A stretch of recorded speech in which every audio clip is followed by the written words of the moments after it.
Welcome back to the final episode of Men of Valor. I have recaptured all the footage. This is the final mission, final stage. You gotta watch out for this bit, because this bit actually surprisingly gave me a lot of trouble. Because you're in a bit of a swamp, you can't go prone. Because of the water, which is an annoying mechanic. You wouldn't think that a bit of water would be able to stop you from going prone, but it does. So you got to watch out for that. It's like Dean's just like, no man, I just can't get wet, man. I just can't get wet. It's not happening. So you got to watch out for all these guys in particular, because these guys, I got really lucky here. I didn't take much damage at all, but previous attempts I was messed up by those guys. And that is why. Did you see how quickly my health depleted right there? That was instantaneous, almost death. So there's not a lot of places for cover. We can't go prone. We really have to be careful on our approach to this area. There's two guys up there. You can pick them off. They're not much of a threat. The real threat is the guy that's just around the corner. He'll tear your ass up if you don't get him like that. Gotta watch out for him. And then this guy, this asshole, is just hiding away behind the logs. Right, got a canteen. I'm so glad that this is the final mission of this game. I enjoyed this Let's Play, but I am so ready to be done with it. I am really ready to be done with it. Right. So we've got a nice, lovely setting of mortar fire and guns and death and war just everywhere around us. Now there's a tricky part coming up here, because again you suffer from the same problem of not being able to go prone. So you really have to be careful with this section of the game. Once you get to the kind of last section of the game, because this section becomes a lot easier once you get to the last mile of it, but it's getting to that last mile which is a real problem. These first two areas which are full of enemies is the real issue here. But we managed to get that guy with not a problem. Now we just gotta move up, if I can do that, and not die in the process. There's gonna be two or three guys around that, and they usually do chuck grenades. Gotta watch, because even though I moved all the way away from it, I still took a lot of damage. Imagine if I hadn't moved. Because you're kind of slowed down by the water as well, so it makes running away from the grenades. It might actually have been a better idea to walk backwards from the grenade rather than forwards. That would have probably been a better way to go. But I'm not the best at video games. I don't make the best decisions. You guys can attest to that. Now, what have we got here? More canteens. Annoyingly, we can't reach those bodies to get the canteens and stuff. So that's thanks developers, thank you for that. I appreciate it. You got my back. And once you get here, it's a checkpoint, and from here on out, it's actually not too bad. I actually prefer this bit to the previous two corridors. So this, actually okay. Fighting up this hill is not too bad.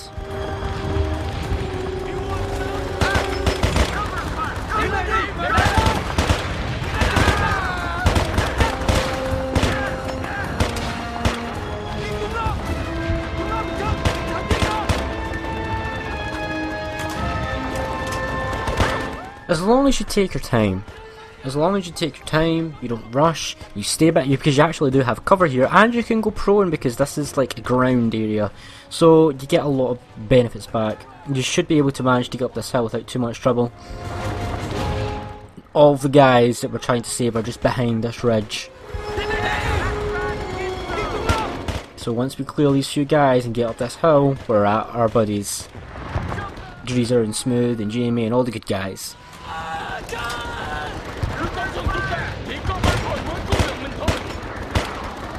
Where the hell would these guys be without me? Seriously, where the hell would they be without Dean? They would have died on like the first mission. Now, I know in like the letters, they're always like, oh yeah, Dean died, but his squad totally went on to victory. It's like, no, that wouldn't happen. Have you seen the squad? Have you seen how useless they are? They spend half their damn time in my videos on their damn back because they've been shot up so much. So no, they would not continue on to victory without good old Dean. They would die a painful death. And that's what's happened. Here we go. All the guys without Dean, they're just stuck. They would have been stuck if Dean had been there. See if Dean had been in Khe Sahn from the beginning. I mean, the Tet Offensive in Khe Sahn would just have failed outright. It's like, it would have been like, they would have like just ran over the barricades and then it'd be like hitting a tank. They would just hit a tank of Dean. And they would have all just stopped dead in their tracks. It's like, you know what, they wouldn't have even tried it. They would just be like, wait, Dean Shepard's there. No, we can't do this. Not if Shepard's there. Who is the superior Shepard? Commander Shepard or Dean Shepard? Definitely Commander Shepard. It's not even a doubt. It's not even why did you even ask that question? And I'm really low on health. Annoyingly, you can't blow these up. Now there is another little tunnel section before we really get to the guys. But as long as you don't rush through the tunnel, check your corners, as you should be doing as a good Marine, you'll be fine. Always check your corners, people. Always. There you go. Got two guys that were really easy to take out. There's going to be another guy that's going to come running at you from this little thing, and there's going to be another guy to the right on top of that. So the left is clear, but watch out for that guy, because he can be a little bit of an arsehole. Because I thought there was another guy to the right. That must have been the guy I was thinking about. Okay, so with that done, all our pals are down the end of this corridor. I'm kind of low on health, so I'm not going to rush out there though. I'm going to take it kind of nice and easy.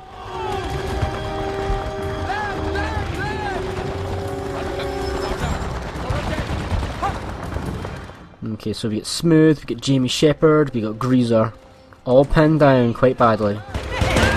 It's good to see. Shit, look who's here. Yeah, look who's here. It's the main protagonist of the game, guys. We're saved. So, for this objective, you just need to kick ass, which is really easy to do because you're Dean Shepard. You know, it's really easy. All the guys, they'll come from this direction originally, and then they'll do a surprise replies. They'll come from the rear, and you have to switch around and defend your rear instead. There is med kits scattered about the place, which you should probably pick up if you're at low health like I am.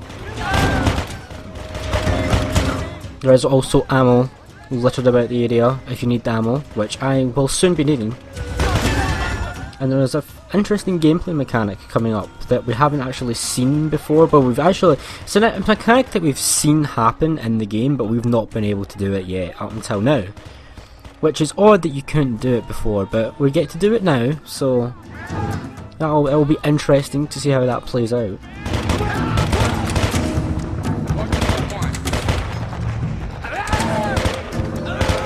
Okay, now we have one final turret section. I know you guys are ecstatic about this turret section. It's actually not too bad a turret section. Got a medkit right next to you if you really need it. Really, just hold down that trigger and just blast them. Keep an eye out for where they're coming and just point the turret at them. That's all you need to do here. It's not that difficult. Huey's turret sections were a lot more difficult. They'll come from the left, they'll come from all over really.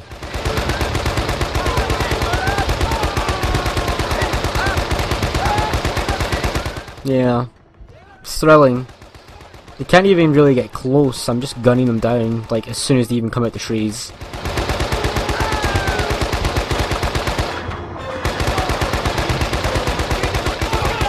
I don't even think one of them's actually managed to hit me since I've been in this turret. Is that it? Is that all? No, there's definitely going to be more. So there we are. And done.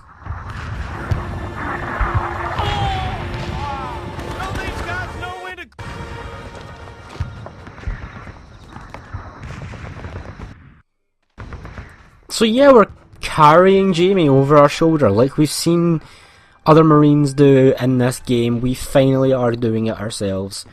Now, he should be dead because that was a mortar that blew up right at his feet. He should be dead or at least missing a leg or something along those lines. But no, he's just a little knocked out.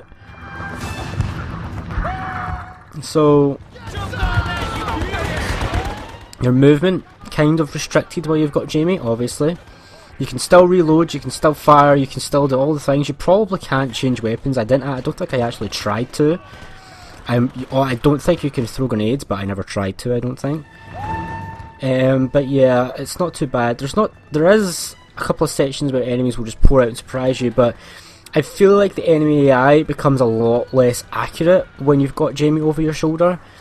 I feel like the game developers made the enemies a little bit easier for this section because of the added complication of having Dean. They're not as accurate, they don't hit you as much, and it's generally a lot easier. That's actually not an MVE, that's one of our guys. Funnily enough. So yeah, the last dredge of this game is just carrying Jamie and making a beeline through the swamp. You obviously can't just run past the invader, they'll shoot you and kill you. But their accuracy is off. Like, it's nowhere near as accurate as what it was before you had Jamie, I feel. Like that guy, see if I didn't have Jamie, I'm sure he would have hit me at least once by now. There's a guy there, he would have definitely hit me, there's no doubt about it. And there's some bits coming up later in the video that is like, oh come on, you should have hit me there.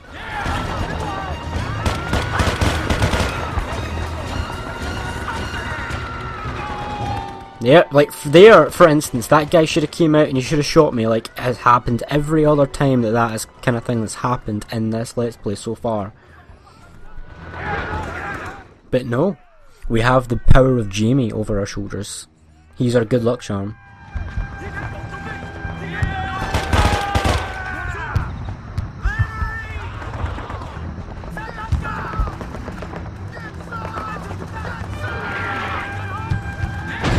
So there's not much really to say, it's just you with Jamie walking down the river trying to get back to Khe Sahn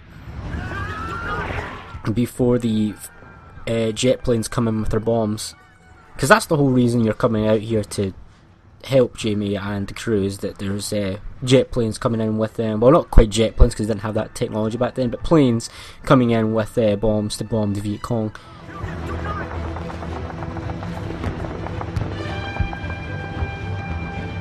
And I can safely announce that after this video, another old series will be returning on my channel. One that I made a lot of episodes for, but never quite finished.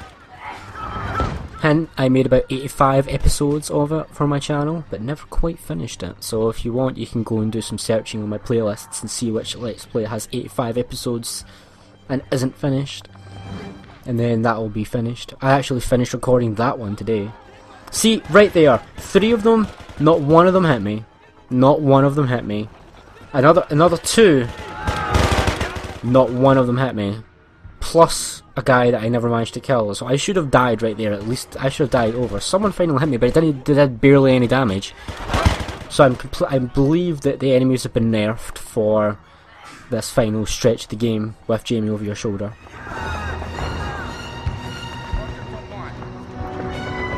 So I actually have finished the next Let's Play already. That's been finished off. So now it's just a matter, I'm going to take a break from recording, I think, unless, I'll probably will pick something, but for today I'm going to take a break from recording and just focus on editing. I have a lot of stuff to edit and commentate. And that's that, by the way. That's all you have to do. Time for a cinematic, which we don't oddly have enough of in this game. Weirdly. It's weird that they have a cinematic right at the end. Come on, let's go!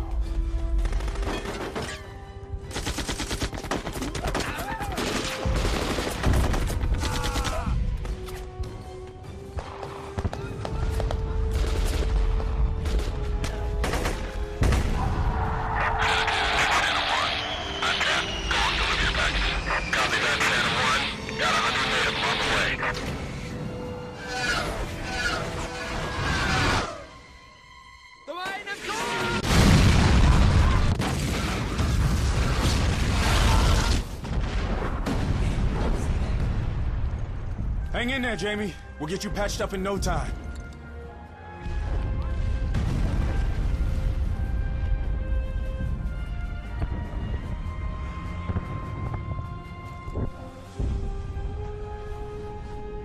Let's get out of here.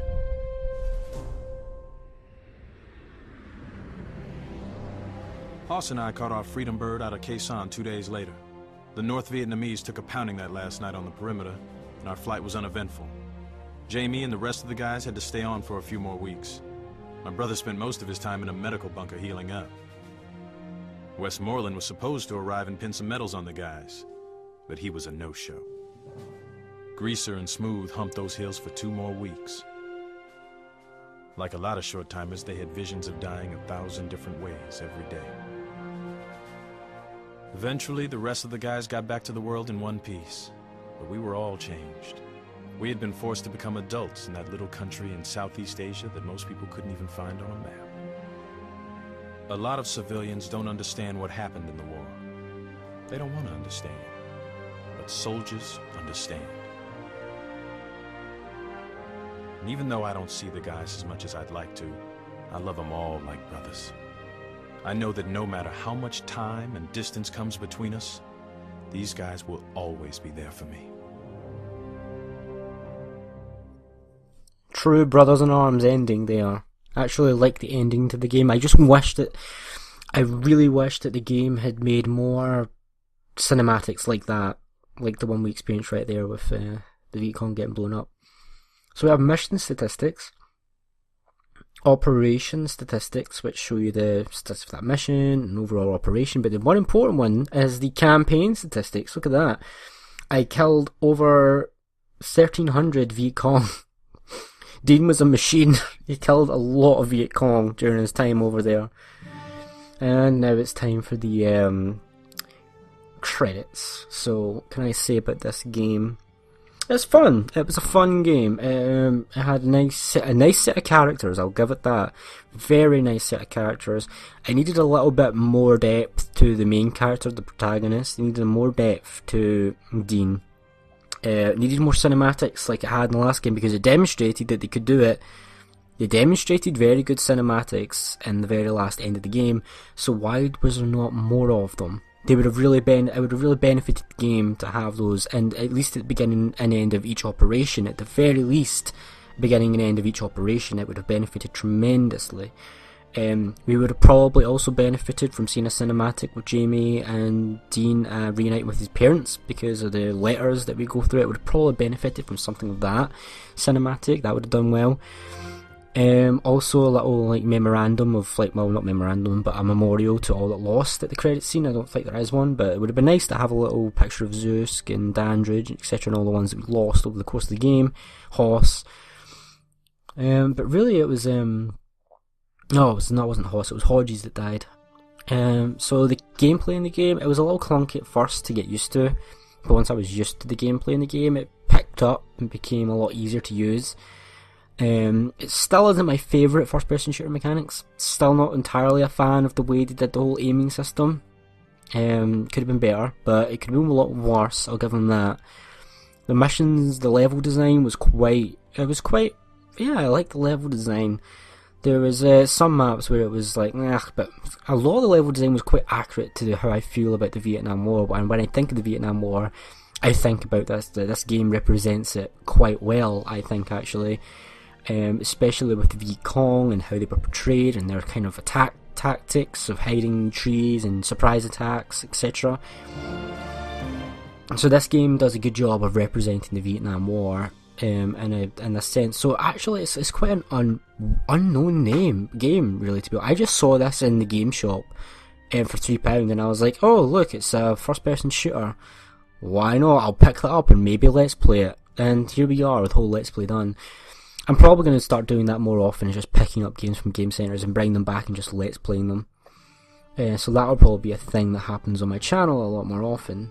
I like all these real little touches of the real life photos from the Vietnam War. It's a real nice touch.